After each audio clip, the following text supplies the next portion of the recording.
Ayan sir, pakita ko sa inyo yung Hyundai Accent mo. Ayan, ito po, naka-observe na.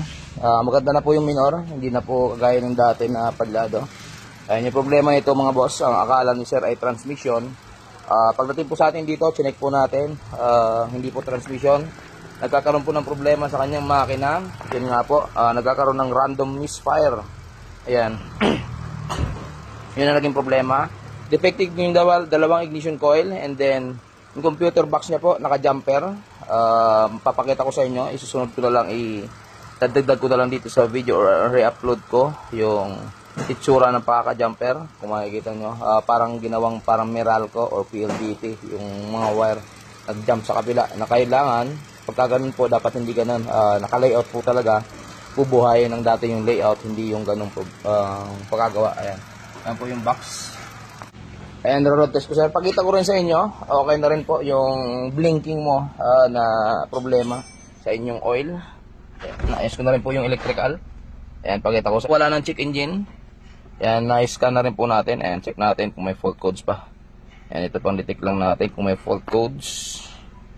Pero hindi ganito yung pinaka-scan. Ayan, vehicle no fault codes. Ayan. Ayan po, pinakita ko lang sa inyo na wala na pong problema or wala na problemang electrical or na-detect ang ating computer scanner. Ayan, papakita ko lang sa inyo, patay muna natin. Ayan, para malinaw. Power on. Pa-clutch, start. Ayan. One click sir.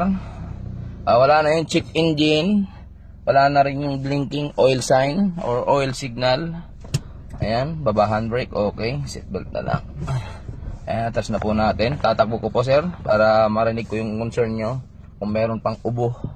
Or pagkadyot-kadyot or dragging, lalo daw sa primera at segunda. Ayan sir, may 4 budget pa pala kayo dito. Ayan, pag nirev ko walang tunog. Pag binusan ko yung aircon,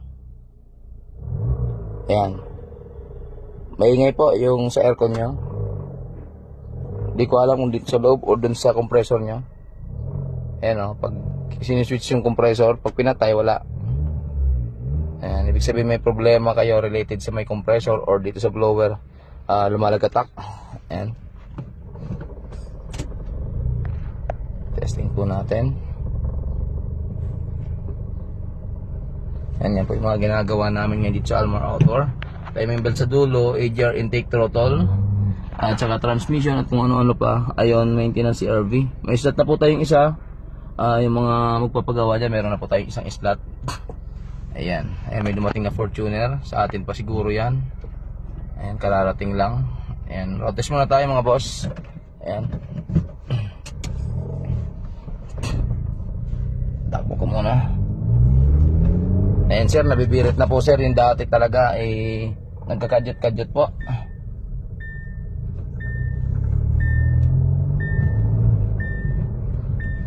Ayan, ayos na sir.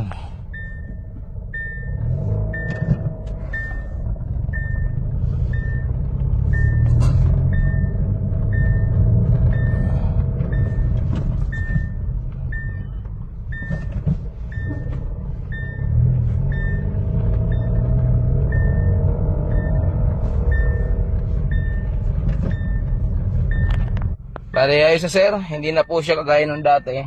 Yung dati po kasi pag segunda natin at or primera na arangkada ay talagang nagkakadyot-kadyot. Ayan, takbo po natin. Ayan, wala na po sir. Yung dati po ay hindi mo siya mapapa 40,000 kph sa takbo dito sa kanyang speed, dahil nagkakaroon na po kaagad siya ng pag-dragging. Ayan, ano po ito mga boss, Hyundai Accent gasoline engine.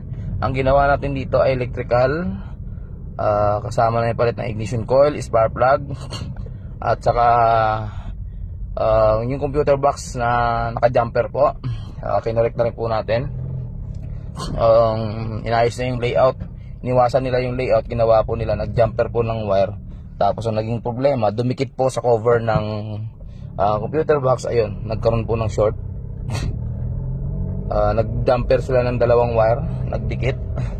Hanggang sa, ayun, abunado ako mga boss. Logi ako isang ignition coil na original na sunog po. Pagsaksak ko lang, umusok. Ayun, tinetest ko lang sana dun sa aking ignition coil. Wala, ayun, minalas-malas na sunog ang aking ignition coil. Lugi ako ng isang ignition coil. Hindi ko naman may charge yun sa customer. Hindi ngayon, yun, yung risky talaga yung pagtitest namin ng sarili namin pyesa, kasi pag nasira, hindi naman kami tutulungan ng customer. Wala, gusto lang namin mapatino. Ayan, di nakita namin na may problema yung kanyang computer box. Chinek ko yung electrical, pinin out, meron naman. Kaya wala akong ibang pinuntahan kundi computer box. Ayan, 2 years ago pala, halos mag 2 years, ginawa pala yung computer box niya. Doon namin nakita na sunog yung dalawang ignition coil, ignition IC, at saka naka jumper po, naka jumper ng dalawang wire.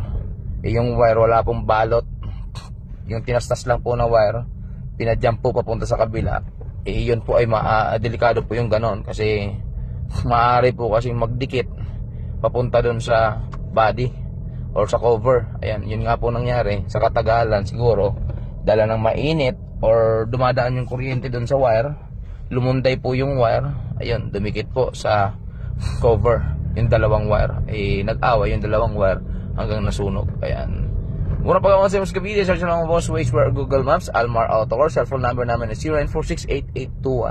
0946-8821-593. Maraming salamat po sa inyong lahat, mga boss. Ayan, salamat po sa mga kapwa ko mekaniko na nagre-recommend sa Almar Autocar, kapwa ko Auto Shop. Thank you so much po. Shout out sa inyong lahat. Mabuhay tayong lahat. Ayan, tuloy-tuloy po yung aming gawain, umulan at umaraw. Ayan, salamat sa mga regular customer na nagbibigay ng customer sa Almar Autocar, at mga hindi pa nakakapagpagawa pero nagbibigay po. Maraming salamat po sa inyong lahat. Mabuhay po kayo ng matagal. Ayan, tuloy-tuloy tayo, mga boss. Ayan, ayos na po. Sir, ready for pickup na po ang inyong Hyundai Accent na kulay white. Ito yung taga ang General Trias yata to. Ayan, General Trias Cavite. Salamat po, sir, sa pagsadya. Ayan, hindi na ni sir binalik dun sa pinagawa niya kasi hindi mahuli-huli yung problema. Dito na po, nahuli na po natin yung problemang electrical niya. Lalo na yung pag-blink ng oil sign. Ayan, ang ginawa daw kasi dati yung basta mayroong ginawa daw nilinis, nawala, hindi naman po doon yung problema. Maaring nagkataon lang nawala. Ayan, electrical po yung inayos natin, mga boss. Ayan, thank you so much sa inyong lahat sa mga malalayong lugar. Shout out po sa inyo. Ayan, saan man kayo sa Pilipinas, shout out. Ayan, welcome na welcome po sa Almar Autocar. Tawag lang po kayo para sa schedule. Ang cellphone number natin ay 0946-8821-593. Ayan, lokasyon, napakadali, Waze or Google Maps, Almar Autocar. Nakapin naman po yan, kaya hindi po kayo mawawala. Ipabalik na po tayo ng shop. Ayan, tuloy-tuloy po yung aming gawain. Ayan, yung mga customer po na nag-provide ng pyesa, please pakidala na po. At sayang po yung aming space. Lalong-lalo na yung crosswind, magdadalawang buwan na po. Please, pakihatid na po yung gearbox. Kung kami po maghahanap, pakihatid na po. Thank you so much para may sample kami. And then yung Montero po na white, sir, please po, yung inyong injector, please, pasikaso na po para matapos na po at nakatambak po yung sasakyan nyo. Mag 1 year na sana naman po. Pasikaso na po yun. Natagalan tayo dun sa Montero kasi, mga boss, sabi ko baka injector. Ang sabi kasi na may-ari, bago daw bili yung injector. Hindi namin ginalaw hanggang sa napatagal kung saan sana kami nag-trace. Injector nga talaga yung problema. Wala pong bumubugang diesel, kaya hindi po aandar. Ayan. Kaya minsan mas maigi po yung nakikinig tayo sa mekaniko. Huwag natin kontrahin kasi minsan may bago, kahit bago po ay nagluloko. Bago or surplus. Ayan, yun ang nangyari. 3 pong injector hindi bumubuga sa Montero. Ayun, nakatambak tuloy sa amin. Sayang yung space. Maraming salamat po. Ayan, tuloy-tuloy po kami. Ayan, punta na po ako sa shop. Ayan, mga boss, kakaliwa lang po kayo dito. Ito yung kabilang daanan, kakaliwa lang kayo. Galing kayo ng labasan sa may Aguinaldo. Diretso lang kayo, mga boss.